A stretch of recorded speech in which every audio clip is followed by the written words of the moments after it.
Hey you guys, welcome back to my channel. If you're new, don't forget to subscribe. In today's video, we're going to be making DIY Beetlejuice decorations. So starting off, we're going to make this sandworm planter. So for my project, I'm using air dry clay that I found at Michael's, but you can use polymer clay or any type that you like. And here I'm just rolling out a ball, keeping the end thicker and then going thinner as I go.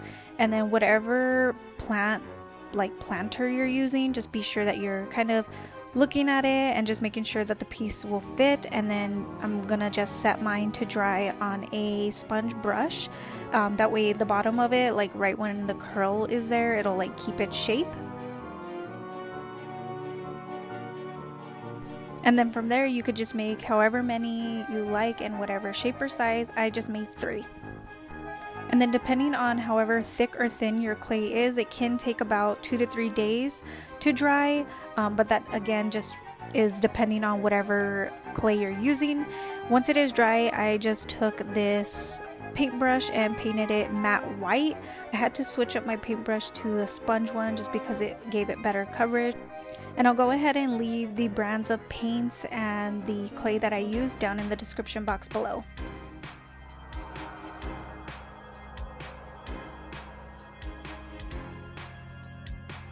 Once that's painted, you'll just repeat that with all the rest of your pieces. And when the white has dried, then just go ahead and start painting on your black stripes and then repeat that with the rest of however many you made. Now taking my little pot, I'm just going to trace the top of it to get the size that I need for like to put the cardboard down into the planter. So I'm just tracing that out, and then I'm going to take something just a little bit smaller and then trace that in the inside, and that smaller piece you're just going to cut it out and that'll fit perfectly inside of your planter.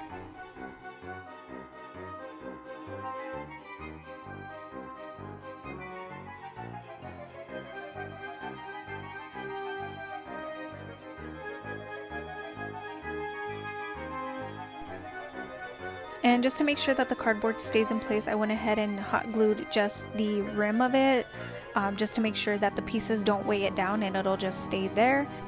And before I glued down the sandworm pieces, I just kind of arranged them where I wanted them to be and made sure I liked the look of where they were, and then I went ahead and hot glued them down.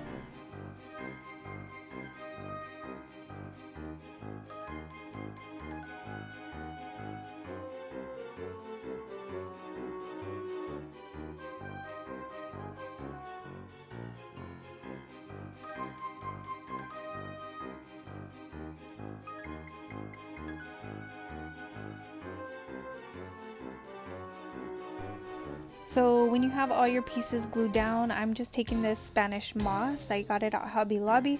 You can use any type of moss that you want. First, I just went ahead and added hot glue down onto the cardboard, and then I pulled off pieces off of the moss, and this stuff makes a mess, so just be aware of that. And then I just kind of pushed it down to make sure that it really stuck onto the hot glue. And then I just repeated this, making sure to cover all of the cardboard so it wasn't showing.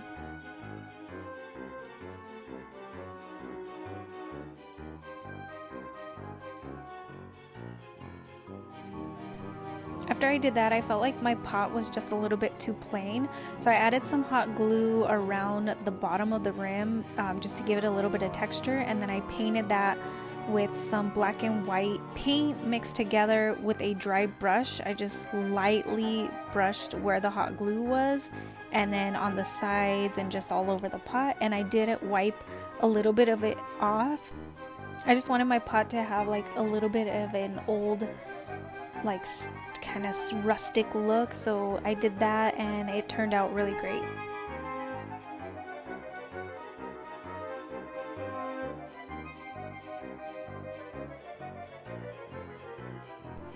And here's the finished DIY sandworm planter.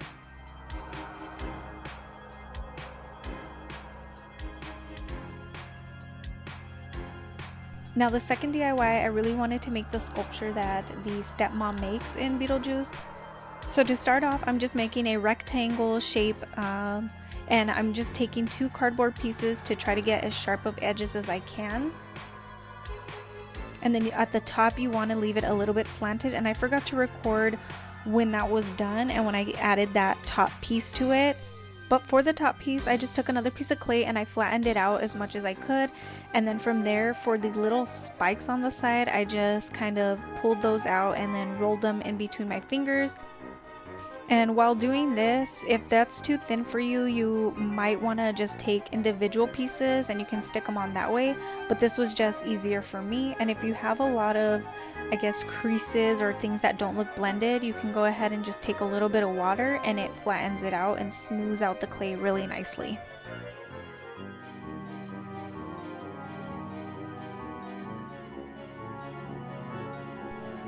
I was also using a reference photo just to kind of cross-reference the way the sculpture looked in the movie and what I was making, so it turned out really great.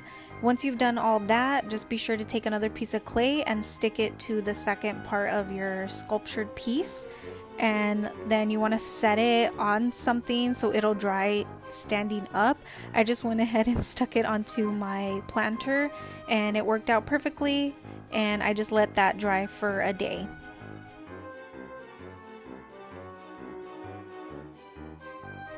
I did also take a piece of tin foil to add like texture on it so it looked more like stone. You can use a dry bristle brush or like a toothbrush that you don't use, and that can also create like a stone texture. And when that dried, I just took these two colors and I mixed them together. At first I was starting off just to paint it with green, but it was easier for me just to mix the two colors together. And it just gave me a similar color to the one that is from the movie. And this is how my Dietz sculpture turned out, and this is one of my favorite DIYs I did for this video. Now for those who want an easy DIY, I just took this green acrylic paint and this pumpkin that I found at Walmart for like 98 cents. And I mixed a little bit of water into my paint and I just flicked this on to my pumpkin. You can do this with like a dry brush, but if you do this, just be sure to do it somewhere where you won't mess anything up because the paint can go everywhere. But that was it for this DIY, so simple. And then of course for another easy DIY, I just took my Wi-Fi printer that I have, and this thing is pretty awesome. So basically you can sync it to any device that you like, find a picture that you want, and you can just print it, and then from there it just goes over to the printer and it prints out whatever you like. So this is an easy DIY. Of course I had to print out the no feet Polaroid because that's just like a staple from Beetlejuice, and I just love how it came out. I hope you guys enjoyed this video. Don't forget to comment down below which DIY was your favorite, and I have a lot of DIY and Halloween videos coming up in these next few weeks, so don't forget to subscribe, share this video with your family and friends, and I will see you guys in my next one.